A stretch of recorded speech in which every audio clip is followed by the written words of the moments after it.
Assalamualaikum warahmatullahi wabarakatuh. Perkenalkan, nama saya Fajar Wirayuda, NIRF 0104212206. Saya merupakan mahasiswa Politeknik Pembangunan Pertanian Medan dari kelas Teknologi Produksi Tanaman Perkebunan semester 7B. Di sini saya akan membuat video untuk melengkapi mata kuliah analisis usaha kebun. Nah, pada video kali ini saya akan mewawancarai asisten divisi 2 yaitu Bapak Hendri. Untuk video selanjutnya, mari kita tonton video selanjutnya.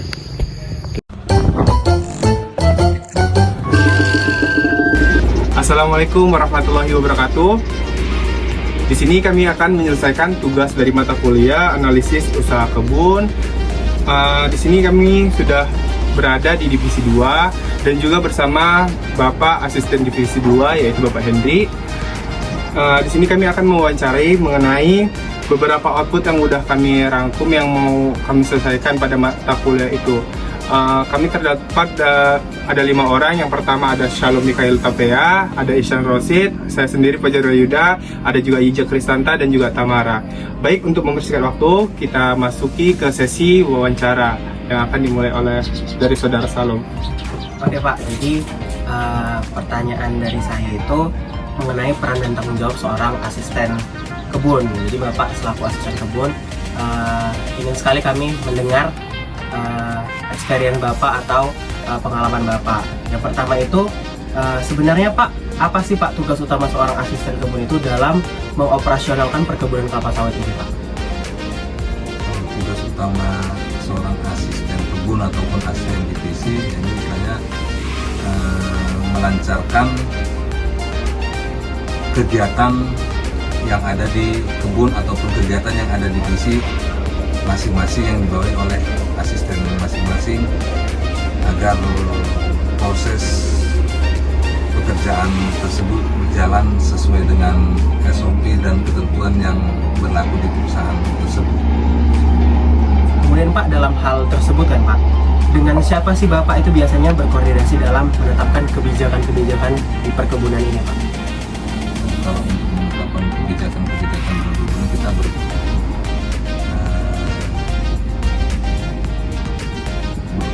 berdiskusi dengan pemimpin perusahaan, dengan pihak manajemen perusahaan, dan hasil dari yang kita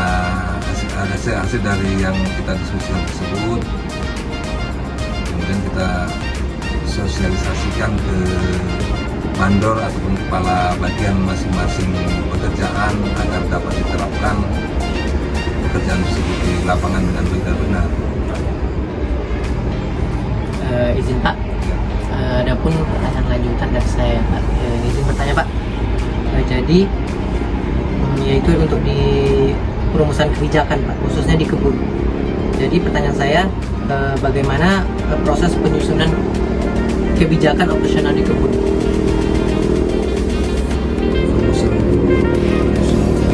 Kebijakan dalam hal pekerjaan ini. Iya Pak. Kebijakan pekerjaan itu kan sudah dirumuskan oleh pihak manajemen perusahaan dan sudah ditetapkan.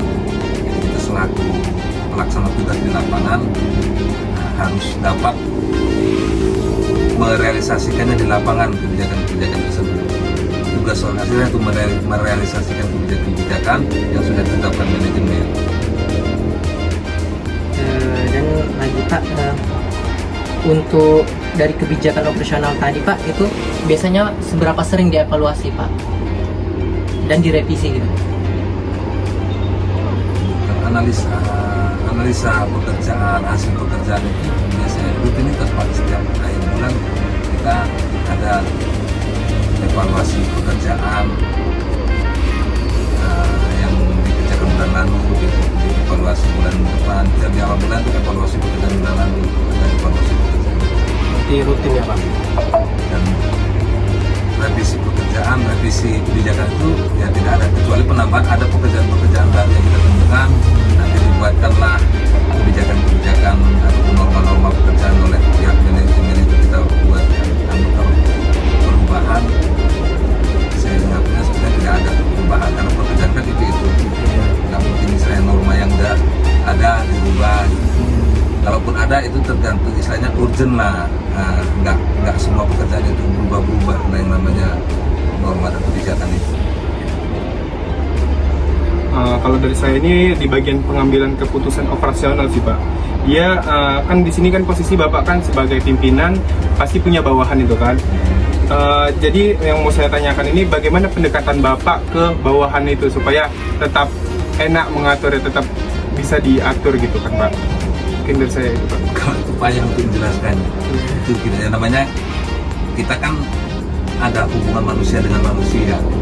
Yang kayak mana kita istilahnya mengajak mandor kita, kepala-kepala bagian kita itu mengajak kayak mana supaya bisa dia mengikuti bukan kemauan kita, mengikuti kemauan perusahaan, mengikuti istilahnya apa yang sudah ditetapkan, entah target atau target produksi, target pekerjaan, dia bisa merealisasikannya itu ya.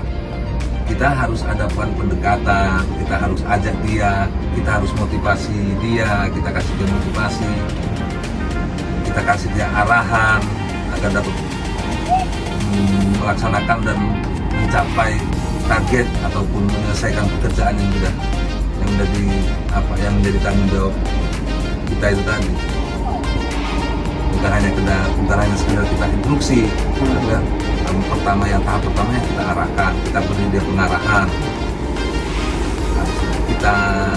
kita motivasi dia, dan nanti kepala bagian ini atau komando ini dia memotivasi anggotanya melakukan pekerjaan dengan baik dan benar.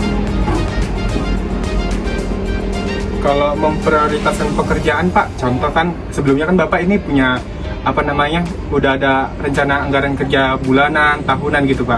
Tapi kan kayak posisi sekarang ini kita ada lebih prioritas yang menanam jagung ini. Cara mengalihkannya gitu supaya nggak mengganggu sama pekerjaan lain itu gimana caranya Pak? Kayak Bapak kan punya udah ada rencana anggaran bulanan, tahunan gitu kan.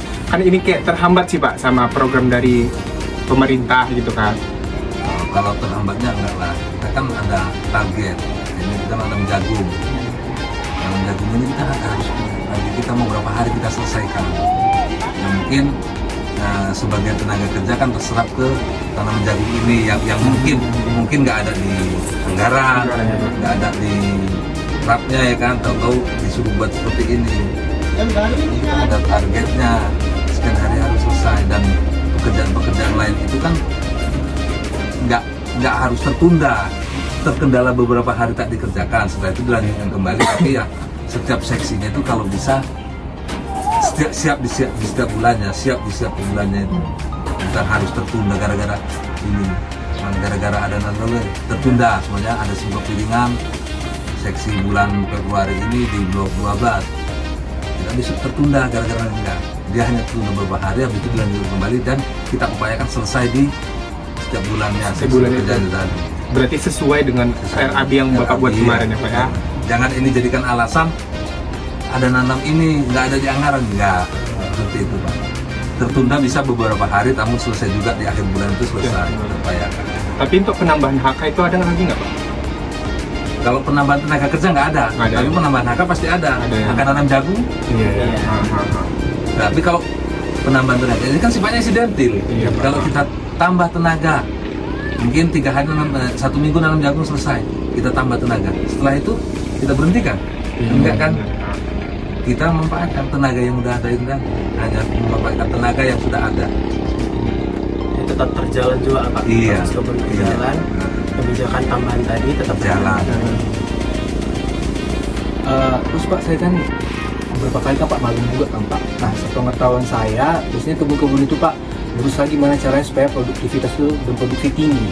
Tapi untuk biaya kos seperti perawatan itu Pak mungkin bisa lebih dikurangi lah Pak. Nah, kalau dari Bapak sendiri sebagai seorang asisten Pak, ada nggak strategi Bapak gitu Pak untuk bisa kayak gimana caranya tak produksi tak tinggi nih, produktivitasnya tinggi tapi mungkin untuk kos perawatannya itu lebih dikurangin gitu? Kalau kos perawatan itu kan sudah dianggarkan, sudah ada anggarannya. Ya. Kalau kita bahasa dikurangi, ini bisa kita mengurangi dari anggaran. Tapi bisa nggak hasilnya itu lebih baik? kita mengurangi anggaran sebenarnya perawatan kita di semprotan. Biasa kita pakai dosis 100 cc, kita pakai dosis 50 cc, kan namanya mengurangi kan. Tapi hasil akhirnya kalau ibaratnya kita kurangi di bulan ini 50 cc dengan, tapi hasil dari pekerjaan semprotan tadi tidak baik. Bulan depan bisa nggak kita selesaikan dengan dosis yang 100 cc tadi? Mungkin kan nggak bisa. Jadi kan nggak ada artinya kita mengurangi di bulan ini, tapi bisa terjadi nanti di bulan-bulan kedepannya pembengkakan biaya. Karena apa? Ibu rumah semakin merajalela. Karena kan kita mengurangi dosis yang udah kita. Jadi kan kita harus, kalau mau kita buatlah dulu percobaan. Jangan langsung kita realisasikan di pekerjaan. Biasa kita pakai dosis 100 cc untuk penyemprotan. Kayak mana ya kalau hasilnya kita bikin 50 cc? Kita buat dulu percobaan. Kalau hasilnya itu memang lebih baik, nggak pun lebih baik, setara dengan dosis yang 100 cc, ya apa salahnya kita gunakannya 50 cc tadi itu. Tapi kalau istilahnya hasilnya jelek ataupun nggak bagus, ini nanti semuanya dosis 100 cc sampai rotasi kedepannya kita penyemprotan bisa sebulan 3 bulan sekali kan. Tahan nggak ini 50 cc untuk 3 bulan sekali? Jangan nanti 2 kali lipat di rumah 3 bulan ke depannya. Jadi yang dosis 100 cc lagi kita kembalikan, nggak mampu untuk mengendalikan gara-gara awal tadi itu kita mengurangi biaya untuk biayanya. Jadi harus kita adakan dulu percobaan, kalau hasilnya apa baru bisa kita terapkan. Jangan langsung kita dari anggaran 100 cc, bikin aja 50 cc. Hemat di bulan ini, tapi 3-4 bulan ke depan rumahnya meledak-ledak. Itu kalau untuk produksinya ya kita tetap berupaya, namanya kita di perusahaan itu kan menginginkan hasil yang tinggi. Kita memotivasi di bagian teman-teman kita, teman-teman panen khusus di bagian produksi. Kita motivasi teman-teman kita supaya bisa membuka anggotanya untuk mencari hasil yang lebih banyak lagi, bahkan hasil yang lebih dari borong dari budget yang dibutuhkan perusahaan. Karena ada nanti istilahnya nilai-nilai lebihnya juga. Borong, makanya kan ada di situ istilahnya perusahaan itu kan nggak meminta cuma-cuma di nilai produksi tadi. Premi basis sekian, kan ada istilahnya premi basis tandan sekian, premi basis lebih dari tandan aja pun kan ada harganya. Jadi ada nilai lebihnya juga sama si karyawan tadinya apabila mencari produksi yang lebih tinggi lagi, bukan cuma-cuma. Biasanya kan Pak, kok di Kebuka Pak biasanya ada alokasi tenaga kerja Pak dari salah satu aktivitas ke aktivitas lain. Nah, pertimbangan Bapak untuk menentukan alokasi tenaga kerja itu apa? Kalau pengalokasian itu nggak rutin, sifatnya itu apabila penting atau terlalu urgent ya. Karena kan kalau kita udah tenaga panen itu pasti dipanen aja. Nggak mungkin dia bisa pindah ke satpam, tenaga keamanan. Ya kita aja lah pemupukan yang sebetulnya dikerjakan oleh ya dia dibuat. Nggak mungkin orang pemupukan ini nanti dialihkan ke penyemprotan. Jadi kan karena misalnya kita nggak mateng-mateng pekerja ini tadi jadinya. Dia mupuk atau disuruh nyemprot. Sementara dia skillnya di pemupuk. Di penyemprotannya kan nggak skill. Sama juga kayak panen. Ya khusus tenaga kan ada pengalokasian tenaga panen sekian, tenaga keamanan sekian, ya berjalan seperti itu aja kan. Nggak ada istilahnya kita alih-alih tenaga. Kalau kan ada juga kadang-kadang yang hujan mungkin tak jadi panen, ada kecelakaan, dia tak bisa melaksanakan pekerjaan panen lagi. Nah, itulah baru ada perhatian kerja. Selanjutnya nih Pak, saya kan kita udah bahas sampai ke masalah produksi. Saya mau tanya tentang kebijakan lingkungan yang berkelanjutan Pak. Misalnya kan kita baru ini kedatangan pihak ISPO. Itu apa aja Pak yang diterapkan di perkebunan Umada ini terkait dengan poin-poin ISPO itu Pak? Kalau poin-poin ISPO kita di perusahaan Umada kan ya ISPO kan satu penyelamatan keselamatan tenaga kerja.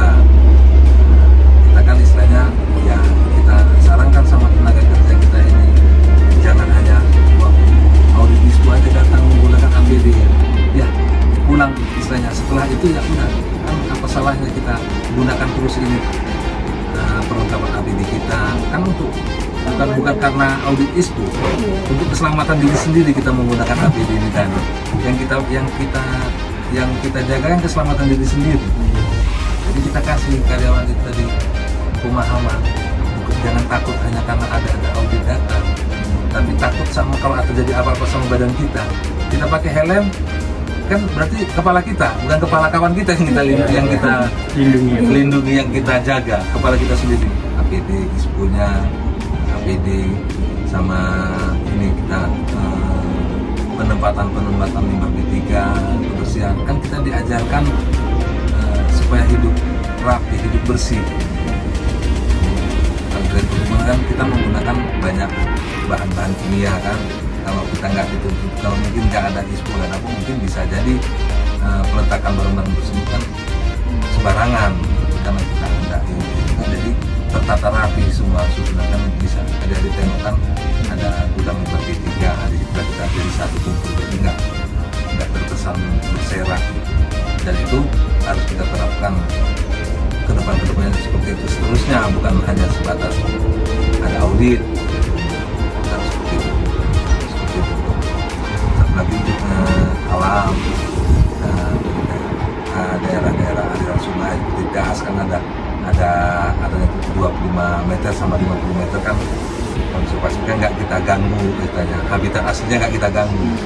Jadi kan keaslian lingkungan itu terjaga. Tadi Bapak sempat nyinggung masalah limbah. Limbah-limbah dari bagian tanam kelapa sawit ini kan semuanya bisa digunakan ya Pak? Iya. Kalau limbah-limbah dari pabrik itu biasanya regulasinya gimana Pak? Digunakan lagi di kebun? Kayak jangan kosong ini kan limbah dari pabrik.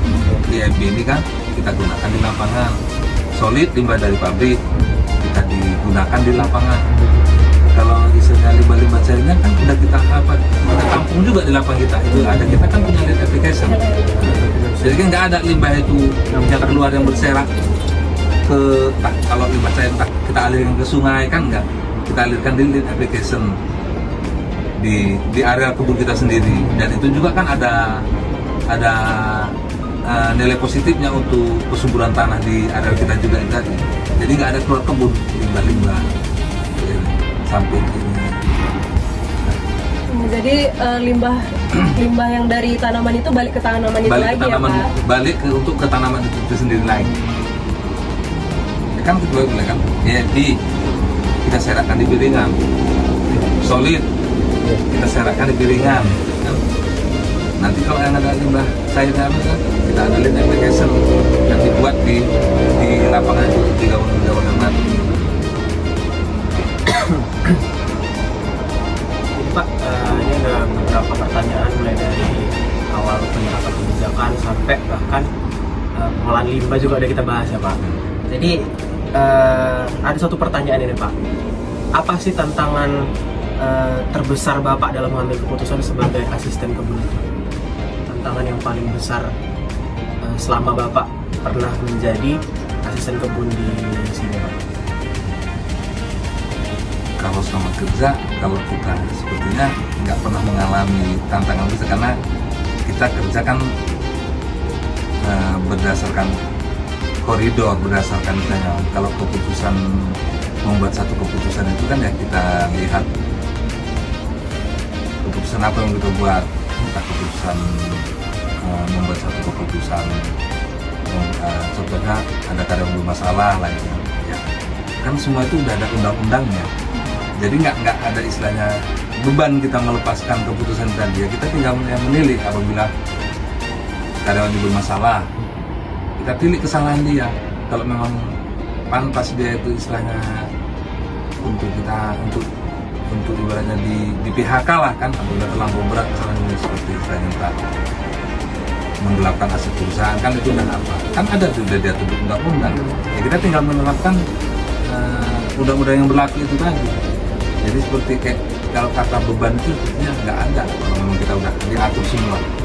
ada undang-undang tenaga kerja, ada kita di KSPPS kita ada undang-undang tenaga kerja ada, tinggal lihat bentuknya. Kalau kesalahan kerja kita keluarkan surat peringatan pertama kalau masih kesalahan kerja kan, karena surat peringatan nggak langsung berhenti kan, ada surat peringatan pertama pun kan ada 3 tahun juga, SP1, SP2, SP3, kebijakan kalau istilahnya kebijakan pekerjaan itu udah tersusun semua di anggaran, jadi kita tinggal merealisasikannya. Jadi setiap kegiatan itu ada pedomannya, Ada pedomannya, ya masing-masing ya Pak. Jadi kan nggak beban, orang semua udah ada pedoman, Iya. nggak jadi satu ini kalau nanti seperti ini aku buat gimana efeknya gitu. Kan seperti itu namanya beban kan. Tapi kan kita berdasarkan SOP, berdasarkan undang-undang yang ada untuk menentukan satu keputusan yang tadi. Jadi kan kita nggak beban sama itu. Kalau memang dia benar kok, dan dia berbuat salah karena ada undang-undang yang melakukan perusahaan. Ada peraturannya. Jadi kalau kita sebagai asisten kita nggak bisa juga semena-mena Jangan. mengatur. Iya. Teman-teman kita asisten Iya. ini kalau begini kan karyawan ini nggak ada yang ngapain. Itu baru jadi beban kita sama itu. Kita nggak bisa bertindak semena-mena. Walaupun kita juga akan melakukan pelaporannya juga kan Pak? Iya. Karena ada pelaporan. Ada lagi? Baik, demikianlah wawancara kita kali ini. Terima kasih banyak kami ucapkan kepada Bapak Hendri selaku asisten divisi 2. Semoga wawasan yang berharga ini bisa memberikan informasi yang kita di masa yang akan datang. Terima kasih semuanya. Saya ucapkan akhir kalam, wabillahi taufiq wal hidayah. Wassalamualaikum warahmatullahi wabarakatuh. Baik, dari video tadi dapat kita simpulkan bahwasannya keberhasilan suatu usaha sangat dipengaruhi oleh beberapa faktor, termasuk yang pertama itu manajemennya, biaya, terus harga jual panen, serta efisiensi tenaga kerjanya. Responden mengungkapkan bahwasannya pengalaman keuangan yang baik, pemilihan strategi pemupukan yang tepat, serta penerapan teknologi pertanian yang baik itu bisa meningkatkan produksi dalam mencapaikan produktivitas dari hasil produksi perusahaan. Selain itu, tantangan utama yang dihadapi dalam usaha perkebunan meliputi fluktuasi harga komoditas, serangan hama penyakit, serta faktor cuaca yang tidak menentu. Oleh karena itu, penting bagi kita pengelola kebun untuk menerapkan strategi mitigasi seperti diverifikasi usaha, pemantauan pasar, dan penggunaan input pertanian yang efisien agar usaha tetap berjalan dengan lancar. Terus tetapkan standar ISPO dan RSPO yang ada di perusahaan. Baik, mungkin itu saja dari saya. Saya akhiri, wabillahi taufiq wal hidayah. Wassalamualaikum warahmatullahi wabarakatuh.